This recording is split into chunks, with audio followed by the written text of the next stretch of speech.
Beastmaster. Pahlawan selalu datang terlambat.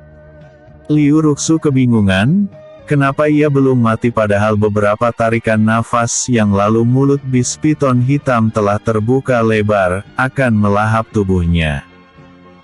Apakah ada yang datang menyelamatkanku atau Beast itu tidak tertarik memakanku? Gumam Liu Ruxu membuka matanya dan terkejut melihat benang putih yang diselimuti energi spiritual melilit tubuh Beast Piton hitam. Namun, tubuhnya telah melemah dan tak sempat melihat siapakah yang menjadi sang penyelamatnya itu. Matanya kembali terpejam dan tak mengetahui apakah Beast Piton hitam telah dikalahkan atau tidak. Zhao Fu dan yang lainnya telah tiba di lereng Gunung Kunlun dengan ekspresi wajah ketakutan. Para prajurit kerajaan Zhao yang berjaga di sana terkejut, sikap sombong dan angkuh dari para tuan muda tersebut kini telah memudar. Sial! Ternyata Beast tadi sangat menakutkan sekali. Gerutu Zhao Fu menghela nafas dalam-dalam dan memperhatikan wajah rekan-rekannya. Kita kehilangan 5 orang. Tunggu. Di mana Nona Muda Ruxu? Dia langsung panik, karena yang hilang adalah putri patriark klan Liu, salah satu 4 klan besar di kerajaan Zhao. Ekspresi wajah Zhao Fu menjadi masam, kalau yang hilang anggota klan kecil, maka ia tak terlalu khawatir. Namun, bila Liu Ruxu yang hilang, maka klan Liu akan marah besar, apalagi dirinya lah yang telah mengundang gadis tercantik di kota Tianwu itu ikut berburu Beast ke Gunung Kunlun. Lin Tao duduk bersandar di pohon besar dan berkata, dia dihempaskan oleh ekor Beast Piton hitam itu dan nasibnya kini tergantung pada keberuntungannya saja, karena aku tak melihat siapapun di belakangku. Lin Tao adalah orang yang terakhir kabur saat sesepuh klan Lin-nya dan Zhao Chung bertarung melawan Beast Piton hitam. Zhao Chung tiba-tiba muncul sembari menggendong sesepuh klan Lin yang terluka parah. Lin Tao segera mengeluarkan pil penyembuhan dari kantung penyimpanannya dan segera memasukkan pil tersebut ke mulut sesepuh klan Lin. Dia tak ingin sesepuh tersebut mati, karena keberadaannya sangat dibutuhkan klan Lin untuk menjaga keseimbangan kekuatan klan Lin, sebab kehilangan satu ranah spirit saja bisa menurunkan status klan Lin-nya dari 4 klan besar dan digantikan klan lain yang memiliki lebih banyak ahli bela diri kuat. Paman Chung. Liu Ruxu belum kembali. Seru Zhao Fu pada Zhao Chung yang langsung terkejut mendengarnya. Tuan Muda Fu, kembalilah ke kota Tianwu, sahut Zhao Chung. Aku akan membawa beberapa prajurit ke puncak Gunung Kunlun, mencari keberadaan Nona Muda Liu Ruxu. Namun, ia tak yakin Liu Ruxu berhasil selamat dari Beast Piton hitam tersebut, karena dirinya yang di ranah spirit saja kesulitan menghadapinya, sedangkan Liu Ruxu hanya di ranah penempaan tubuh tahap Tian tingkat 3 saja. Zhao Fu mengepal tangannya dan hanya bisa menuruti seruan Zhao Chung, membawa rekan-rekannya kembali ke kota Tianwu, sedangkan Zhao Chung membawa prajurit penjaga lereng Gunung Kunlun serta sipir penjara bawah tanah dengan basis kultivasi ranah spirit bersamanya ke puncak Gunung Kunlun, untuk mencari keberadaan Liu Ruxu serta mengalahkan Beast Piton hitam tersebut. Beast Piton hitam terkejut, tubuhnya dililit oleh benang putih yang mengandung energi spiritual Beast dan benang putih itu sangat banyak serta dililitkan ke berbagai pohon besar di sekitarnya. Zhao Jian yang awalnya sedang bermeditasi memulihkan luka yang dideritanya saat melawan beruang, tiba-tiba dikejutkan oleh getaran seperti gempa bumi serta suara ledakan. Dia menduga itu pasti rombongan Zhao Fu yang sedang melawan Beast yang juga ingin ia buru tersebut. Zhao Jian kemudian mendekati tempat pertarungan itu dan terkejut melihat gadis cantik yang membuatnya dicambuk hingga pingsan beberapa hari, karena mengintipnya sedang mandi tiba-tiba akan dilahap bis piton hitam yang sangat besar dan panjang. Dia segera menggunakan energi spiritual bis ulat ungunya yang kini telah menembus ranah spirit setelah memakan banyak tumbuhan di Gunung Kunlun, sehingga Zhao Jian bisa menggunakan energi spiritual yang tak terbatas. Dia memanfaatkan keberadaan pohon-pohon besar yang ada di sekitarnya untuk melilit bis piton hitam, sehingga ketika bis tersebut menarik benang sutera bis ulat ungu, maka pepohonan itu yang akan tertarik bukan dirinya. Bis piton hitam mendesis marah dan menatap tajam dengan niat membunuh yang sangat besar ke arah persembunyian Zhao Jian. Ah, ternyata indera penciumanmu sangat tajam, hehehe. Zhao Jian tertawa masam dan langsung melompat ke depan bis piton hitam. Bis piton hitam menggerakkan tubuhnya untuk memutuskan benang sutera bis ulat ungu, tapi yang terjadi malah pepohonan yang ada di sekitarnya tercabut dari akar-akarnya dan menabrak tubuh bis piton hitam. Shes. Bis piton hitam sangat marah dan melepaskan energi spiritual angin berbentuk pisau-pisau tipis tak kasat mata, memotong pepohonan di sekitarnya. Namun, ia bingung melihat Zhao Jian malah menyeringai jahat menatapnya, kemudian tiba-tiba muncul bis rubah dengan simbol matahari di keningnya di depan Zhao Jian. Hancurkan ular jelek itu, Daji. Kalian akan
Zhao Jian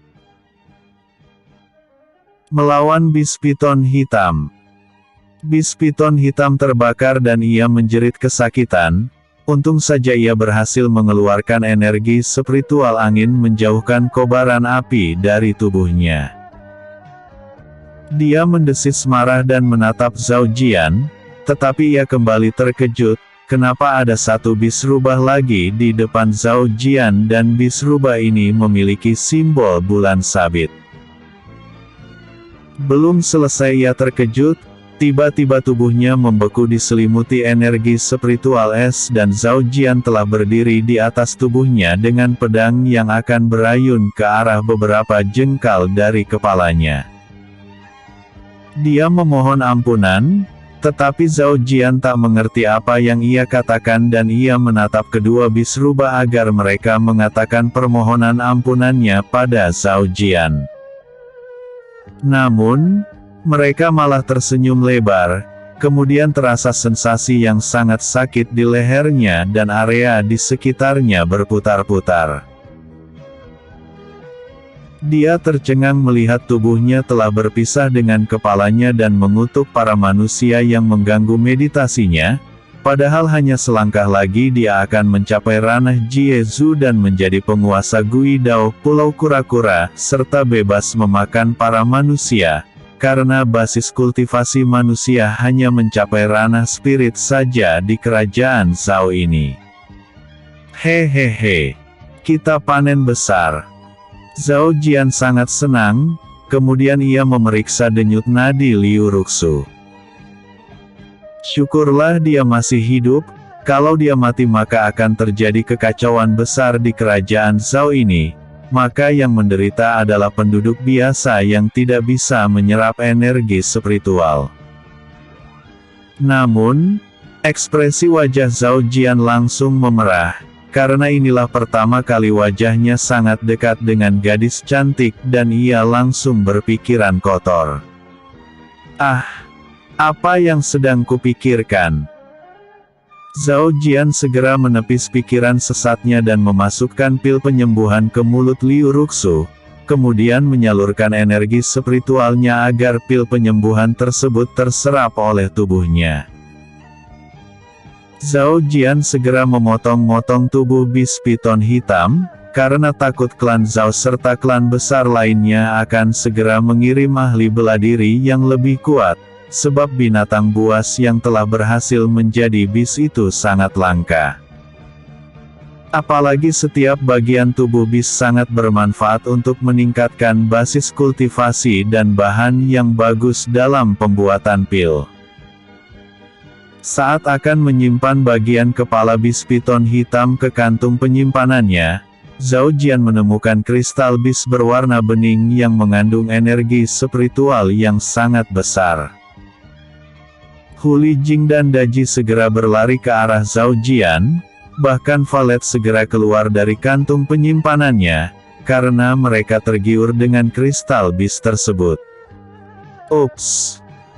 Kristal bisnya hanya ada satu, sebagai tuan yang menjunjung tinggi keadilan mutlak, maka aku memutuskan akan menelan kristal bis ini. Zhao Jian tersenyum lebar, sedangkan ketiga bisnya tampak mengerutkan kening. Cih, dasar pelit, sahut Valet. Zhao Jian terkejut mendengarnya dan segera mendekatkan wajahnya ke bis ulat ungu gemuk tersebut. Apa yang kamu katakan tadi? Zhao Jian penasaran, apakah ia berhalusinasi atau tidak? Tuan pelit, sahut Valet dengan santai sembari masuk lagi ke kantung penyimpanan Zhao Jian. Jangan ganggu aku tuan, aku butuh waktu lama untuk mencerna lemak di tubuhku ini. Katanya lagi. Dia bisa bicara. Zhao Jian tersenyum cerah. Hai, Huli Jing dan Daji. Dia penasaran apakah ia telah mendapatkan kemampuan khusus bisa memahami bahasa binatang. Namun, Huli Jing berkata sesuatu yang tak jelas, sehingga Zhao Jian menyimpulkan kalau bis bisa berbicara dengan tuannya saat mencapai basis kultivasi ranah spirit seperti bis ulat ungu, sementara bis rubahnya baru ranah penempaan tubuh tahap Tian saja. Liu Ruxu membuka matanya dan melihat punggung pemuda tak jauh darinya, tetapi pemuda itu segera berlari ke dalam pepohonan tanpa menoleh ke arahnya. Efek dari pil penyembuhan telah memulihkan tulang punggung Liu Ruxu yang retak dan patah, serta luka-lukanya telah sembuh walaupun ia masih merasa tubuhnya lemah. Namun, Liu Ruxu yakin pemuda itu pasti yang telah menyelamatkannya dan menggunakan pil penyembuhan kualitas tinggi, sehingga identitas pemuda itu pasti dari klan besar, karena hanya merekalah yang mampu membeli pil tersebut, mengingat harganya yang sangat mahal. Kenapa dia langsung pergi? Ya. Apakah dia Zhao Fu atau Lin Tao, Gucangan? Namun, mereka tak akan pergi bila bertemu denganku. Apakah dia orang suruhan ayah untuk menjagaku secara diam-diam? Liu Ruxu menebak-nebak. Zhao Chung bersama prajurit dan sipir penjara bawah tanah terkejut melihat darah yang berceceran di tanah. Sepertinya terjadi pertarungan yang sangat mengerikan di sini dan darah ini. Mungkinkah bis piton hitam telah dikalahkan oleh seseorang? Tapi pendekar hebat mana yang sanggup melawan bis sendirian? Hei, bodoh. Ada banyak pendekar hebat di dunia ini, bahkan beberapa pendekar mampu melawan musuh yang memiliki basis bela diri lebih tinggi darinya. Betul, bahkan ada pria miskin yang awalnya hanya sampah masyarakat, kemudian tiba-tiba mendapatkan keberuntungan dan menjadi pendekar hebat. Yang kamu katakan itu adalah pendiri sekte Underworld, kan? Sudahi saja omong kosong yang kalian katakan, cepat cari keberadaan bis tersebut. Mungkin saja ia terluka parah dan masih dekat dari sini. Sela Zhao Chung. Bis itu telah mati, dibunuh oleh pemuda misterius. Tiba-tiba suara wanita menghentikan langkah Zhao Chung dan yang lainnya. Nona muda Ruxu. Syukurlah Anda masih hidup, kalau tidak kami akan kesulitan menghadapi patriark klan Liu. Zhao Chung bernafas lega. Namun, apakah kamu yakin pemuda misterius yang membunuh bis piton hitam itu? Selidiknya penasaran. Liu Ruxu menganggukkan kepala, sehingga Zhao Chung hanya bisa menghela nafas panjang karena ada pihak lain yang mencuri buruan mereka. Zhao Chung segera turun gunung, karena membawa Liu Ruxu kembali ke kota Tianwu adalah prioritas utamanya dan ia memerintahkan para prajurit kerajaan Zhao menyelidiki siapa pemuda misterius yang dikatakan oleh Liu Ruxu tersebut. Episode sebelumnya, pahlawan selalu datang terlambat. Episode berikutnya, Beastmaster. Basis kultivasi Zhao Jian naik lagi. Zhao Jian berkultivasi di salah satu dahan pohon Gunung Kunlun hingga menjelang malam dan ia langsung terkejut karena basis kultivasinya kini berada di ranah penempaan tubuh tahap Tian tingkat 3. Naik beberapa tingkat sekaligus. Zhao Jian sangat senang, karena dirinya kini sudah setara dengan rekan jenius dari satu alumni akademi kerajaan Zhao-nya. Ternyata cerita leluhur sekte Underworld itu benar, kalau ada beberapa orang beruntung di dunia ini yang tiba-tiba menjadi kuat setelah mendapatkan artefak kuno, bimbingan dari jiwa ahli bela diri hebat di masa lalu, yang biasanya hidup di sebuah cincin atau kalung dan reinkarnasi yang tiba-tiba ingatan masa lalunya muncul lagi. Hehehe. Kalau begini, menjadi hakim penegak keadilan mutlak tinggal beberapa langkah lagi akan terwujud. Zhao Jian mengepal tangannya. Kemudian Zhao Jian kembali ke bekas sumur tua dan melompat ke dalam. Sipir penjara bawah tanah yang membiarkan Zhao Jian pergi ke Gunung Kunlun langsung bernafas lega, karena ia menyangka Zhao Jian akan kabur dan bila itu menjadi kenyataan maka dirinya akan dihukum berat oleh kepala sipir penjara. Semua berhenti bekerja. Ayo kembali ke ruang tahanan masing-masing dan jangan lupa ambil bekal makan malam kalian di dapur. Seru sipir sembari mendekati Zhao Jian. Apakah perburuan Tuan Muda? Tuan basis kultivasi Tuan Muda Jian telah meningkat. Dia sangat terkejut. Zhao Jian tersenyum bahagia dan berkata, aku sebenarnya akan menerobos dari awal. Makanya aku meminta izin pergi ke Gunung Kunlun. Dia berkilah. Oh, ya, katakan pada paman kepala sipir untuk menambahkan sekeranjang buah setiap hari untukku. Mulai besok aku akan fokus berkultivasi saja dan tak akan berkeliaran lagi.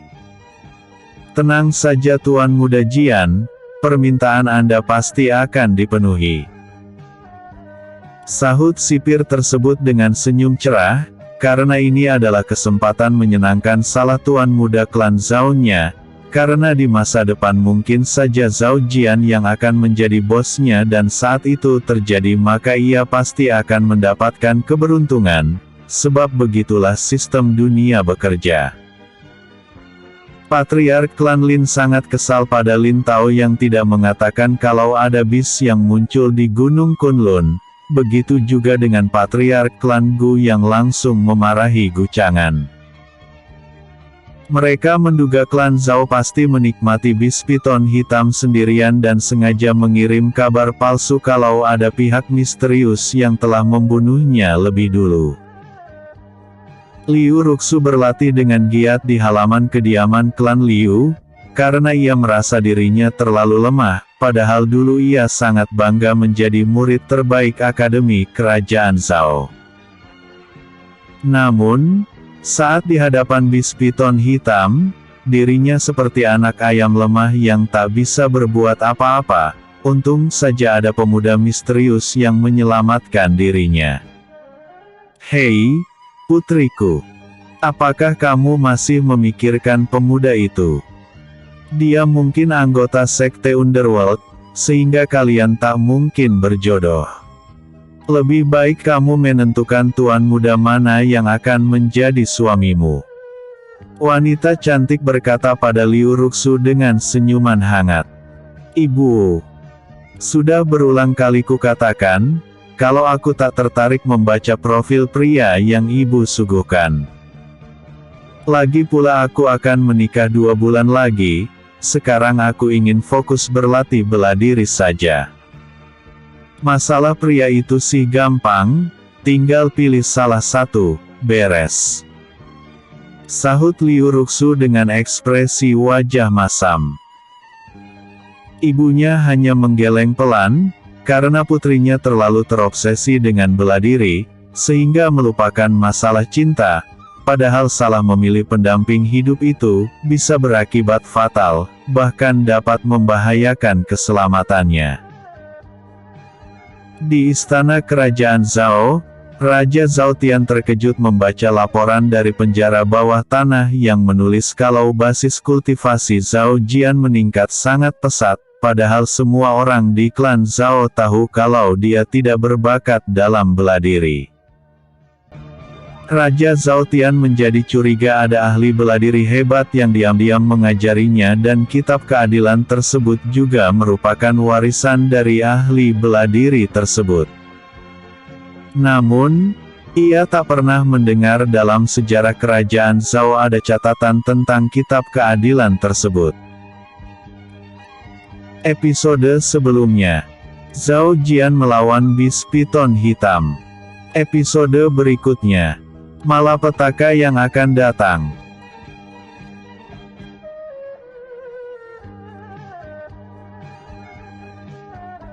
Terpopuler. Komen.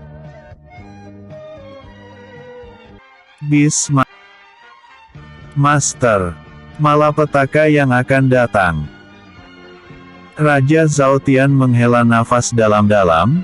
Wajahnya mengkerut karena Gui Dao memberitahunya bahwa susunan rasi bintang bergeser sangat jauh, yang mengakibatkan ketidakseimbangan alam sehingga Gui Dao tak dapat mendeteksi keberadaan Gui Dao lain.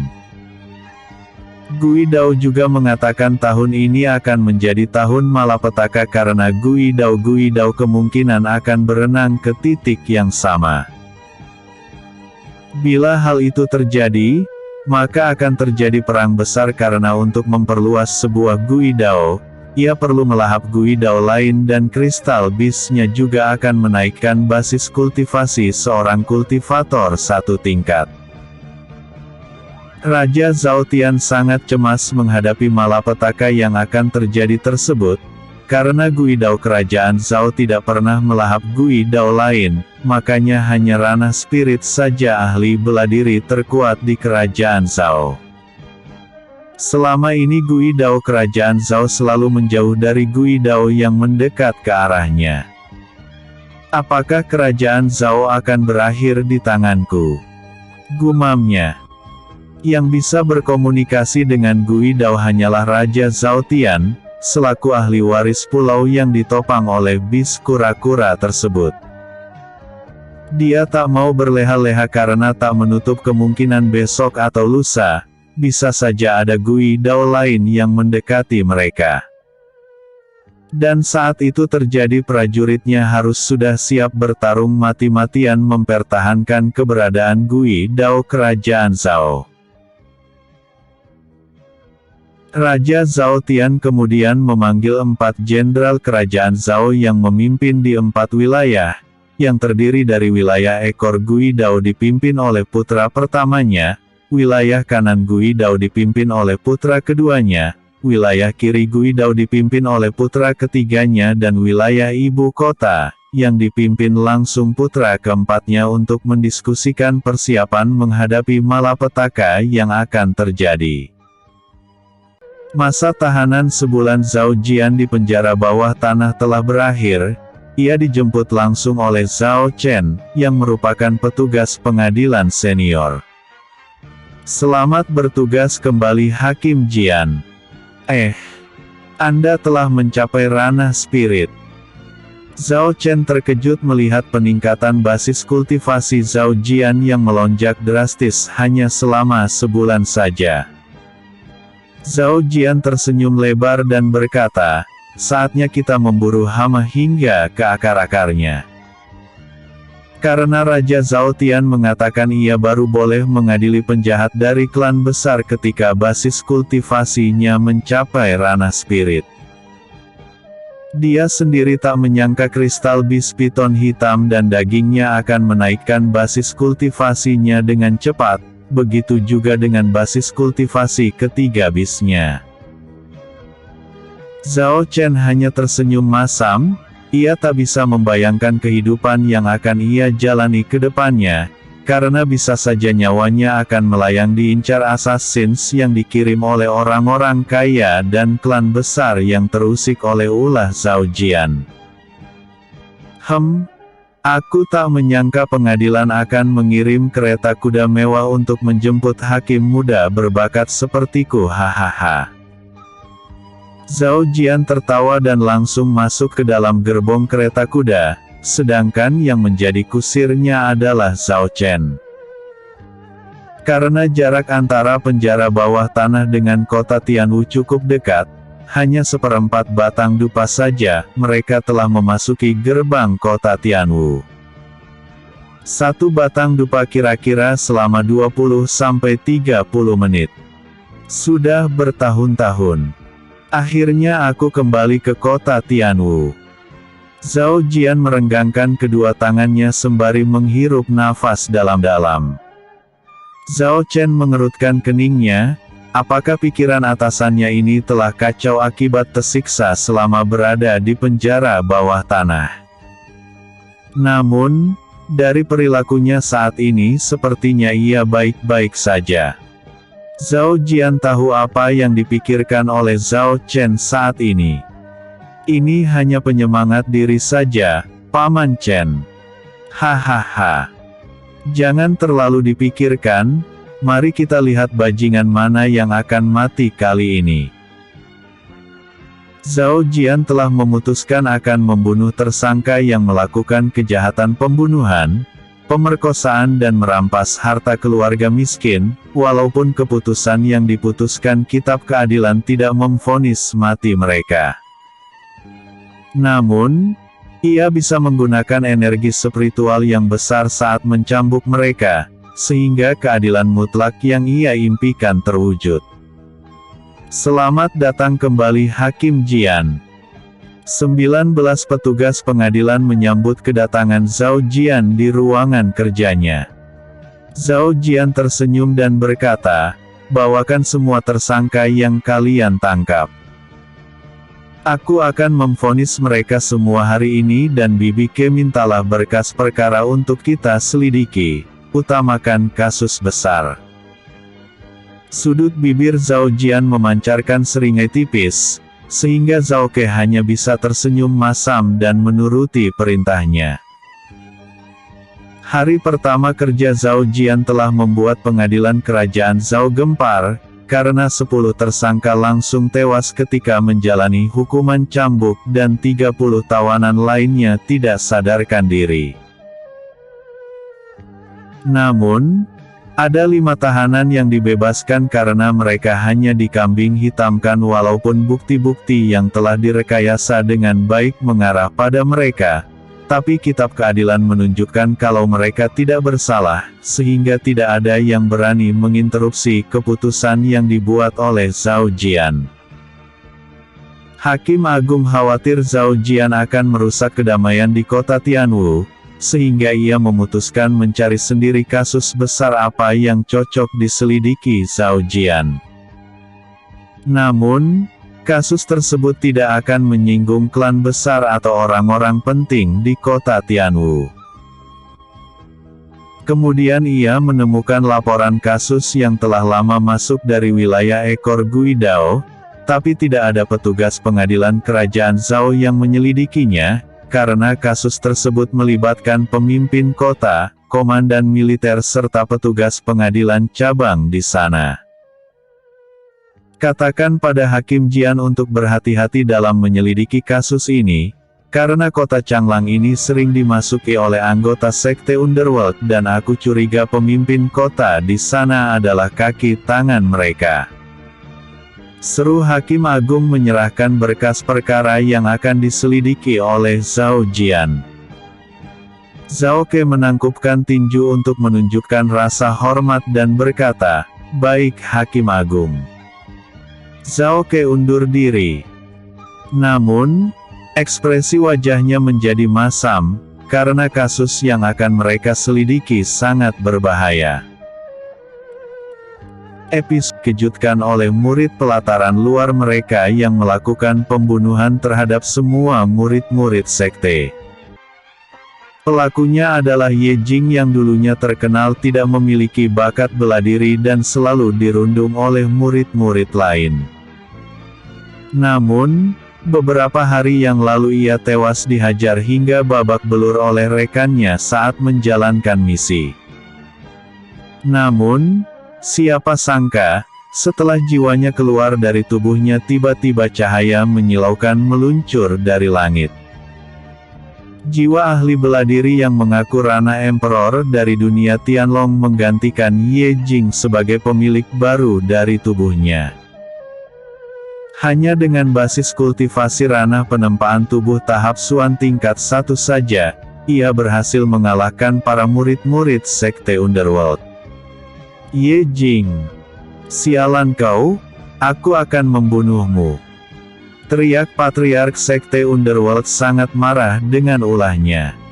Ye Jing, apakah kamu menemukan artefak yang memiliki jiwa ahli bela diri ranah World Master?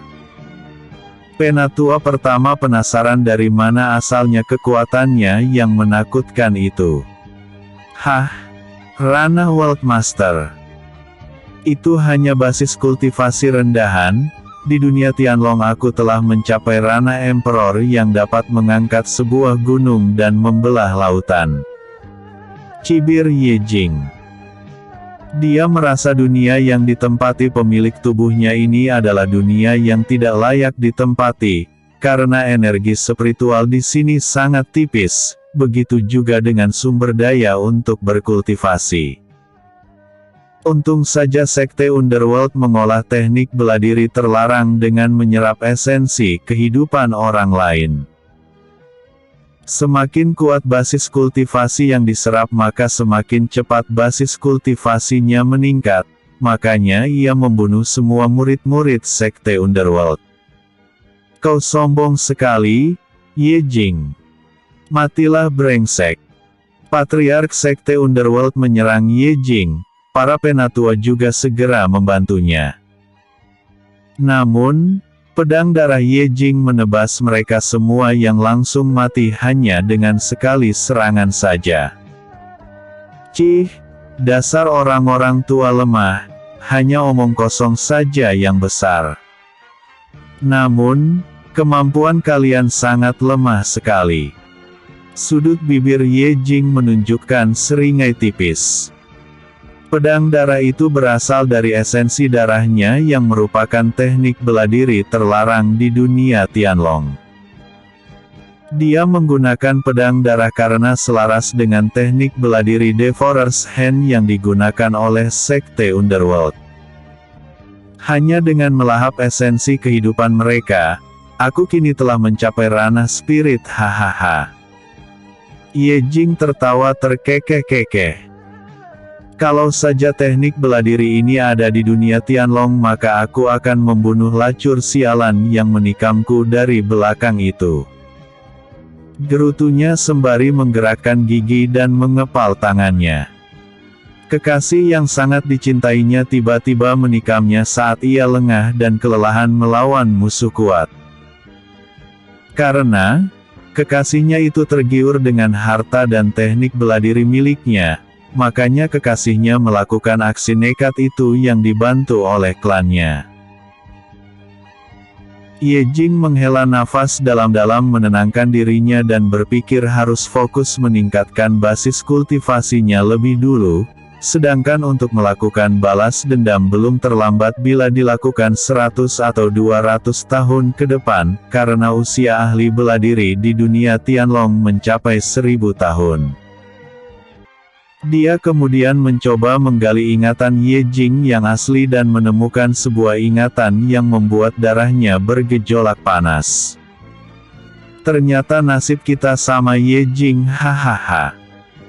Aku akan membalaskan dendammu, pergilah ke dunia bawah akhirat, dan di kehidupan berikutnya semoga kamu menjalani kehidupan yang baik. Ternyata Ye Jing yang asli dulunya adalah tuan muda klan kecil dan memiliki tunangan cantik. Namun, tiba-tiba klan lain menghancurkan klannya dan tunangannya langsung membatalkan pertunangan mereka, karena tidak ingin menikahi pria miskin dan tidak memiliki bakat bela diri. Ini adalah plot umum dari cerita dongeng karangan pujangga. Namun, kejadian seperti ini sering terjadi. Gadis itu pasti akan menyesal saat melihatku nanti, hahaha. Tapi penyesalannya tidak akan berguna, karena aku akan menyerap esensi kehidupan seluruh klannya. Tunggu babang tampan ini Yan sayang. Ye Jing segera terbang menuju klan Yan yang masih di wilayah ekor Gui Dao tersebut. Episode sebelumnya, malapetaka yang akan datang.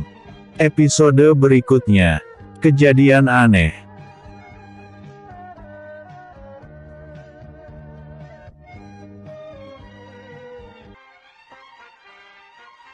Master, kejadian aneh.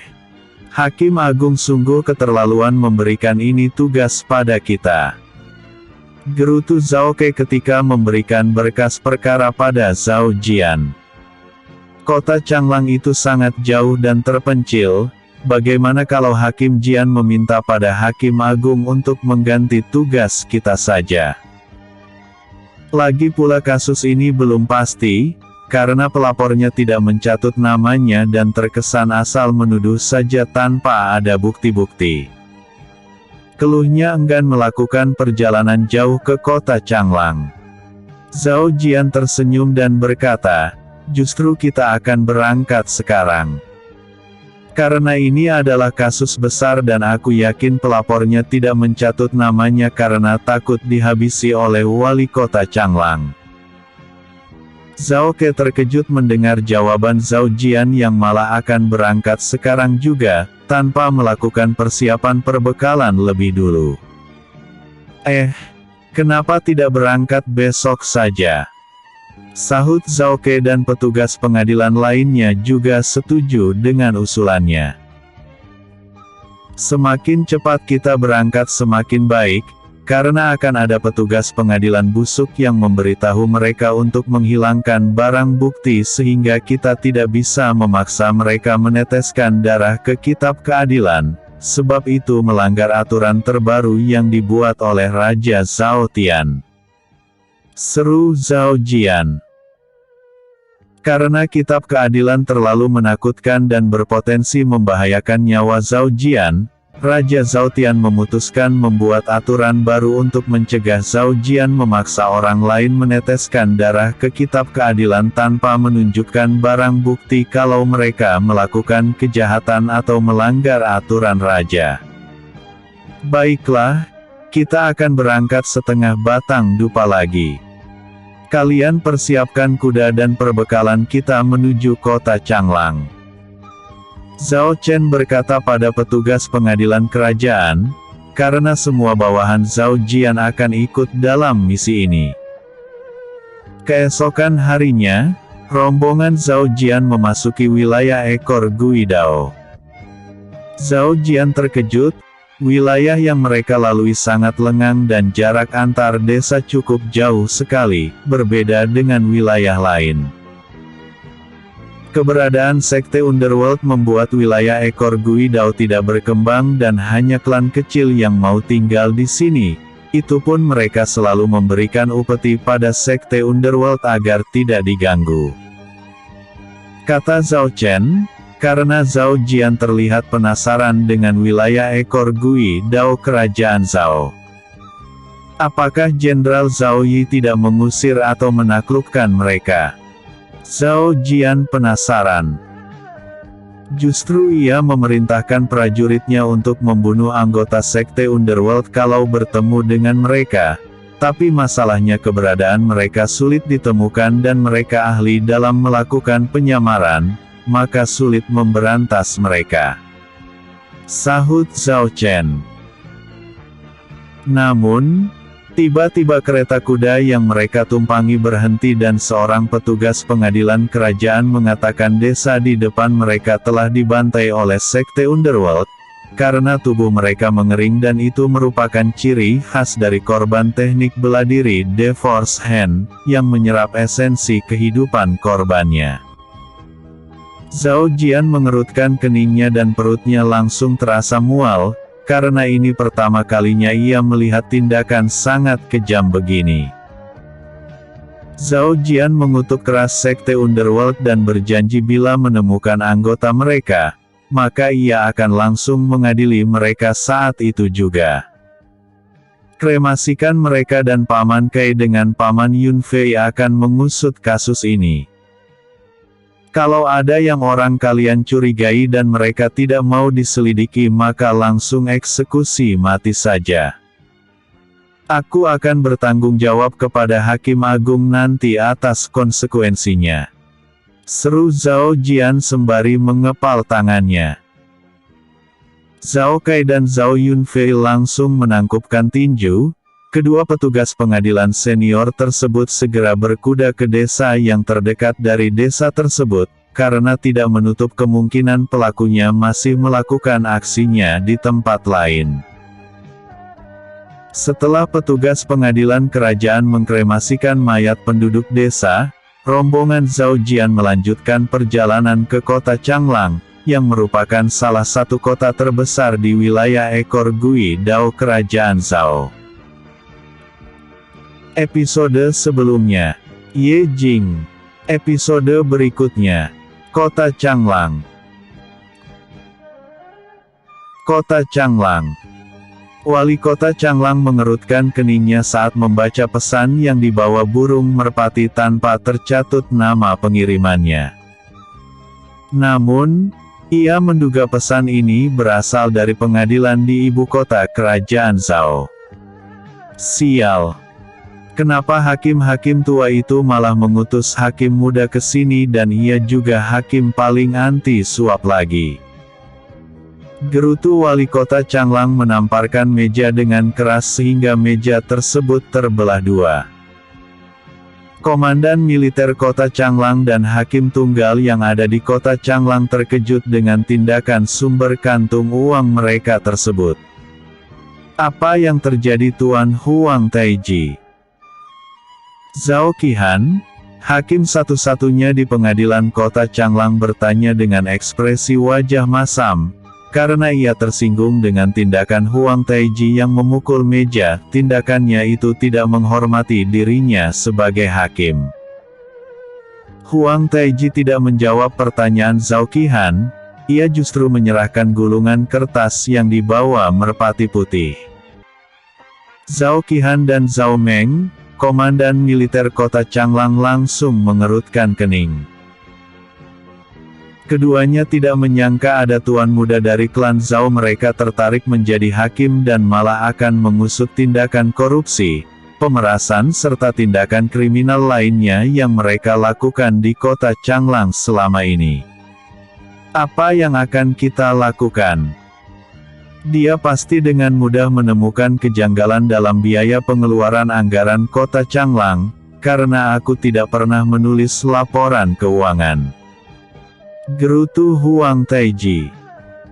Namun, Zhao Meng malah tersenyum mendengar ucapannya dan mengedipkan mata pada Zhao Qihan, yang langsung berdiri dan mendekati Huang Taiji dengan seringai tipis terpancar dari sudut bibirnya. Huang Taiji merasa ada yang aneh dengan sikap mereka. Kenapa Hakim Qihan menyeringai?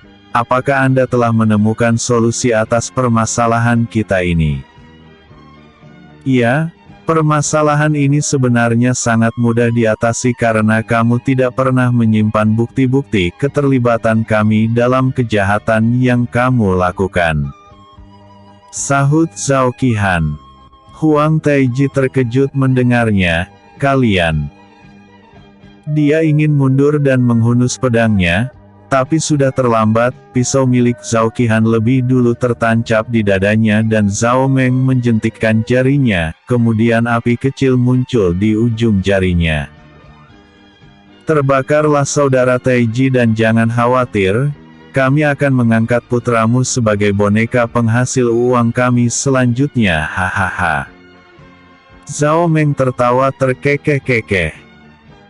Kita harus pergi lebih dulu dan mengancam istri serta putra-putri Huang Taiji agar tidak mengadukan kejadian ini. Kita harus melemparkan kasus kematiannya pada Sekte Underworld. Kata Zhao Qihan dan Zhao Meng langsung mengangguk setuju.